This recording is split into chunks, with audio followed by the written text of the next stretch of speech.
like a child.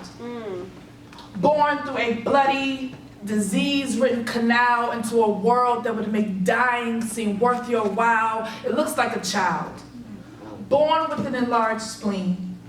Packaged with the inability to do things like join America's great army, or be all that she could be, or simply live a life of normality because the cool kids think HIV is ugly and she looks just like it. Swollen lymph nodes and all. All because her mother made one false move, one high that came down too soon. Her mother was doomed to a life of death, and so was she. It was predicted that she would breathe her last breath before 5, but here she stands, 5'9", flashing a smile that blinds eyes, trying to see her pain. Her breath carries hints of disdain, but she mustn't remain silent. No matter how bad it stinks, she can't allow people to go on and think that HIV only looks like skinny bodies, pale skin, open sores, and baby thin hair. She can't help but start a movement that does more than just wear red t-shirts on December 1st. No matter how much it hurts, she was cursed with this enigma. So she sets out to slay this fire-breathing stigma of HIV and pray that the world will no longer be bullies, but become fully aware that they're just jealous of the Magic and Irving's HIV money, and his HIV AMCs, and his HIV grande lattes, and whatever other HIV things he has. You see, HIV looks like a healthy man with sick paper who didn't ask for the haters. Looks like little girls in South Africa that didn't ask for the rapists. HIV looks like NWA watching Eazy-E leave 10 days after going to the doctor for what he believed to be asthma. HIV looks like a boy receiving the wrong blood transfusion at 13 who would one day bring awareness to this thing, what's called the gay man's disease, and lose his life.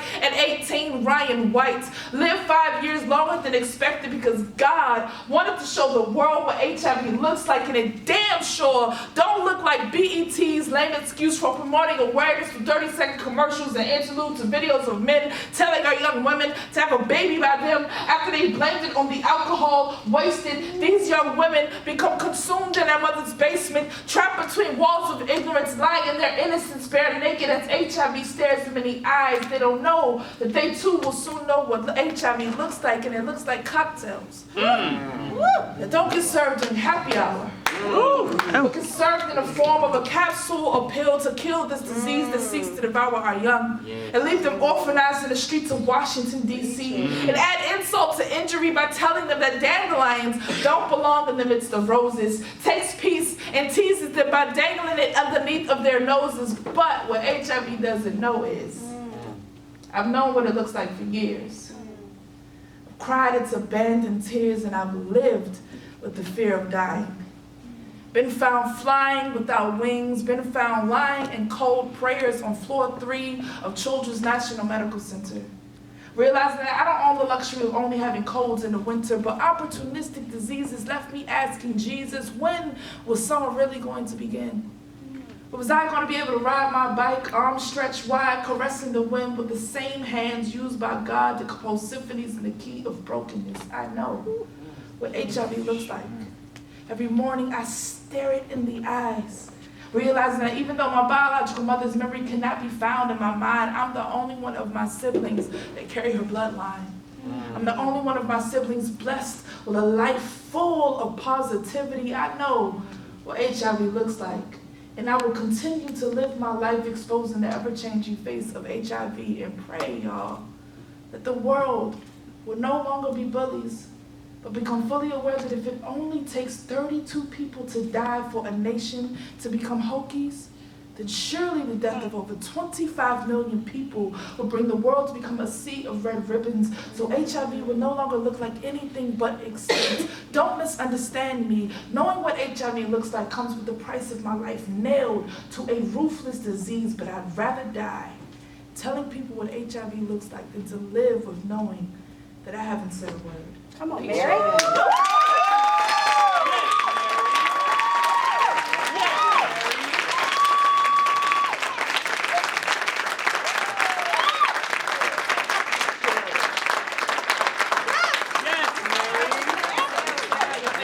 Nervous and shit. Good stuff, sorry. That is a poem called HIV, I Know What HIV Looks Like. And today we're talking about how we got into art and activism. And just like someone said before, I didn't even know, I think you said it, I didn't even know that what I was doing was art and activism. I just knew that I grew up in a Christian home, and in a Black Christian home. And my mama told me that our business was our business. Yeah. And we had to keep it in our house. Right. So, girl, you gotta know it. And so I just never had really an outlet to express like how I was feeling about losing my mother, about not finding out that the mom that I was raised with was not my real mother until like 3rd grade. I had all of these traumas and things that I was going through I couldn't tell nobody about. And so in the 9th grade, my teacher gave us an assignment to write a poem. Wrote a poem about my mom, my biological mother, and it was the first time I ever felt that free and was able to express myself that way. And so me and poetry became best friends. But it wouldn't be till years later that I got on the stage. I think it's 10 years next year, so 2009 was the first time I hit a stage. And the space was so open and welcoming and freeing that I started to write these poems about like my real personal business. And then I wrote a poem called Dandelions, which exposed my HIV status for the first time. And then after I wrote that, I wrote I Know What HIV Looks Like. So really the person who inspired me to do this work was me. I needed to heal myself first.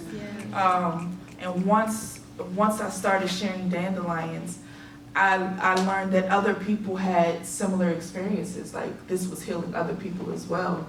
And so I then started doing the work on like fixing myself, going to therapy. Therapy is a Jesus send. Oh my God, I love therapy. Make some noise if you're in therapy.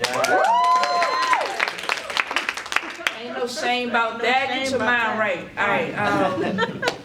So I just started, getting my life together, and I really wanted to make a difference in this world, if not just with my story, just with my art and everything that I do.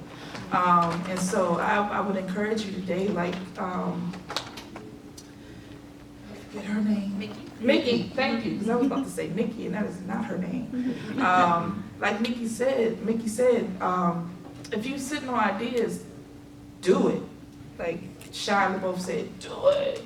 You gotta get these ideas out there, because you never know who you're gonna bless, who you're gonna reach, who you're gonna touch. You never know who needs to hear your story. Right. So no story is too small, no story is too big, no story is too minute. Whatever your story is, if you have an artistic outlet, whether poetry, song, dance, visual art, anything, there are spaces for you to hone in on your craft and like really like develop it and make it into something that you can share with the world. And with that being said, my name is Mary Bowman, and I appreciate your time. Yeah.